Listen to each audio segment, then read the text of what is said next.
So adjoining this monastery was a cremation ground, and that's where Ajahn Chah would spend most of his time sitting and walking. There's a little like pavilion there, and he liked to meditate there. And then as this strange thing happened, he was sitting one day and this crow came in and landed in front of him and put three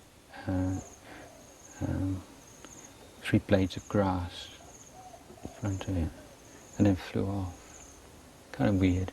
And then 3 days later, a small child was born into the cremation ground and died of a fever. And then sometime after the funeral cremation had taken place, this crow came back and then put some blades of grass down in front of Ajahn Chah, looked at him and then flew off. And then the brother or the sister of the child who died was carried in. And this happened a third time. And it was a whole family. And Ajahn Chah just sit there and watch the family as they dwindled, and the children dying one by one, and the grief and the tears. And so, his mind being very quiet and very peaceful, and reflecting on the truths of life, of old age, sickness and death and suffering, and these kinds of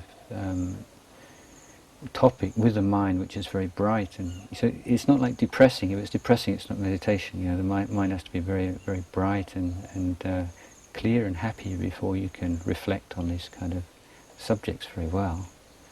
But it gave rise to this very strong emotion that in Thai we call Salot Sangwe, and it was not really an English translation of that. And I think even in Thai people don't really fully grasp what it means. But I translated it before as a sober sadness. And it's not like being sad in the normal kind of way, but there's a stillness and a peacefulness about it, a very profound kind of sadness. And so seeing those truths of old age, sickness, death, separation, and what could be more moving than the parents losing their children, and so that was something that really brought up an incredible amount of energy in his practice. And so his sitting and walking with great effort through the rest of that pansa.